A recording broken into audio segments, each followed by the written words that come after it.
This is where the Santa Fe Trail began. Today, the city, crossroads of American transportation and industry. Since the 19th century, this city has been a livestock and grain market, railroad and industry headquarters. Now the interstate and defense highway system is opening up new avenues of growth and providing direction and a timetable for the progress that will keep this and all other American cities alive. Kansas City and the nearby towns and villages combine to form a metropolitan area that is a cross-section as well as a crossroads. The attitudes and opinions expressed by the people here are repeated over and over all across the country.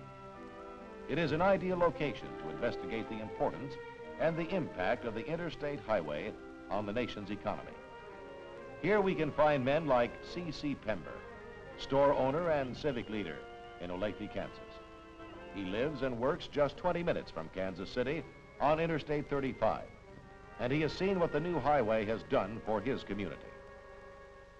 We have had several large industries, the largest of which is the Delco plant of General Motors, the King Radios, and several lesser-sized plants come to the community. There has been increased business activity with new firms and new stores, and it has widened our trade territory. In the future, as far as our interstate, it's all important as the railroads were important to the community 100 years ago. As important as the railroads were 100 years ago. Important because trucks, not trains, are carrying the freight to most cities and towns today, and because passenger cars, not Pullman cars, are carrying the people. The interstate system is a highway system separate and unique from all other highways in America. 90% of the cost of building the 41,000-mile limited access high-speed roadway is being paid by the federal government, with taxes paid by the highway users. When it is completed in 1972, the network will carry 1/5 of all the country's traffic, even though it will be only 1% of the total highway system. Already, the interstate system is shortening the distance between terminals and making every community accessible. Travel and shipping times are less, routes more direct, and fragile and perishable goods arrive fresher and in better condition. The new roads mean lower costs to both shipper and shopper, and at the same time, they free commercial districts of profitless through traffic. With the growing network comes growth for the communities it serves. Hey, I'm Bruce Dickey, Vice President of the Farmers State Bank here in Lenexa. When I-35 came in, we saw quite a housing development, and recently, in the last 6 months to a year, we have seen a very substantial interest by industry to come into our community. Well, Farmers State has a lot of faith in the community in Lenexa, and we are in the process at the present time of constructing a new bank building on a site just 1 block north of where we are. The building that we now have has been sold to one of our local merchants who is going to expand his present operation into a supermarket. New industry has been very receptive to our community, and presently we have General Motors, who has just about ready to move into their new building, which is on I-35, and we have 2 or 3 other companies that are coming in that will employ in the neighborhood of 100 to 200 people. New jobs mean new people and a new standard of living for older communities. Each interstate mile that brings a suburban community closer to the city it serves means more people willing to drive the 20 or 30 or even 50 miles between home and job. It is reflected in the housing developments growing up around the interchanges and beyond the rights of way. As the population grows, So must the local businesses that serve the everyday needs of the people. The interstate highways and connecting urban beltways and freeways practically bring the marketplace to the consumer. Expansion of local stores and the creation of new shopping centers are part of the prosperity that comes with good roads. A large part of that prosperity is the increase in employment resulting from industrial and commercial expansion into suburban and rural areas served by the interstate system. Typical is this research center for a Kansas City chemical company. C.Y. Thomas tells how his company selected the location.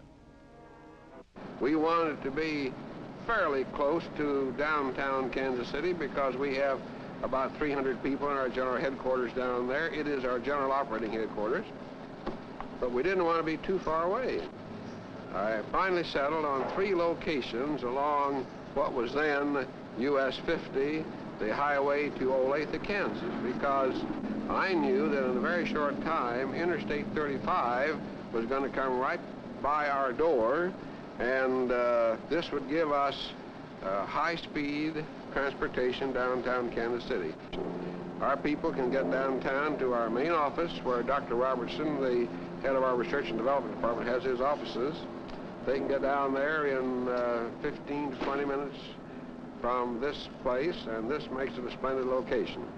I suppose that the average resident is probably not over 10 minutes from this particular center, and that's a tremendous advantage. Wherever you look today, industries of all types are discovering the same kinds of advantages described by Mr. Thomas. They range from heavy manufacturing to light industry.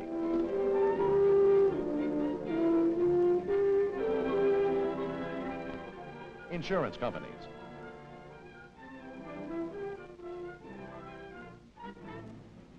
Executive offices and government installations. For all, the advantages are the same. Room to build and expand. Parking. Access to high-speed direct highways. The effects of this 41,000-mile highway system are felt everywhere. Every business of any size can see and take part in the changing concepts of location and service. Dean Edwards is president and general manager of a truck sales and service company in Kansas City. He explains his move from an established location this way. We chose this location due to the accessibility to the freeways and major highways running through this area. We have found that since our move here, our business has increased immediately and has constantly been on the increase since.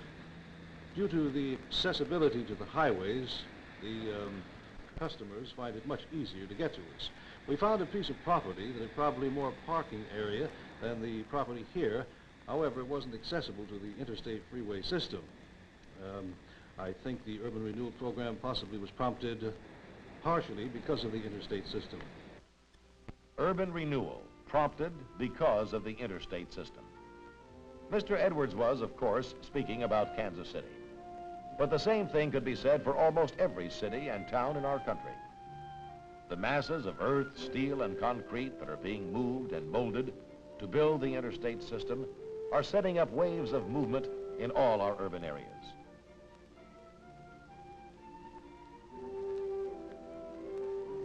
New jobs for the construction workers, increased production for industries that supply them, tenement neighborhoods and blighted commercial districts replaced by modern communities, all bringing a new face to the American cityscape.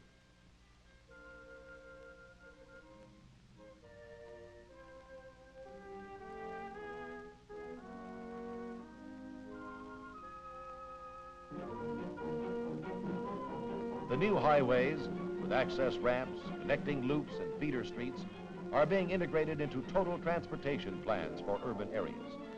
It is happening in Hartford and Chicago, Minneapolis and San Francisco, Kansas City, and New York City. Where the roads go, new buildings follow. In Chicago, tenements are being replaced by modern low-cost apartments on land adjacent to high-speed freeways. In New York City, a 36-story apartment building, is growing in the airspace above the freeway leading from the George Washington Bridge. Just beyond is a terminal for commuter buses, providing effective use of the space left by the depressed highway constructed below.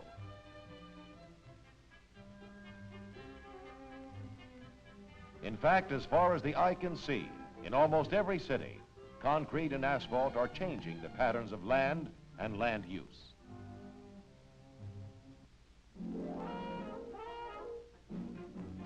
Soon, traffic will flow smoothly in, around, and between every major city and town in America. There will be no traffic tie-ups where the interstate goes. Driving time will become minutes for local trips, and city-to-city travel will be shorter by hours.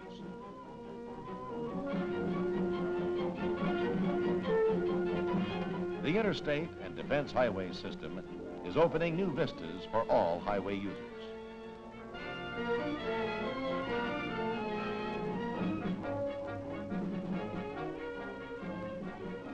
The complete network will make it possible to drive coast to coast and border to border without a stoplight, without delays caused by heavy traffic.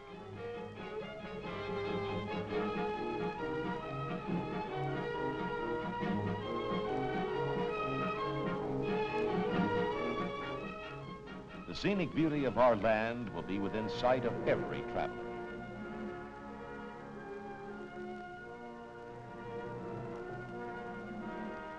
Tires on the pavement will sing, "Come on, America, the welcome mat is out." Every city and every state will be at the end of an access ramp or just beyond the next interchange. There will be no lack of opportunity to stop at the traveler's convenience. The fingers of concrete and asphalt will beckon all Americans to recreation and resort areas of all sizes and kinds. This is the road to prosperity. It is already bringing a new kind of life to people like these and to the places where they live. The end of the road lies ahead in the future. The fulfillment of the promises made by these signs of an America designed for the transportation that serves it lies at the end of that road.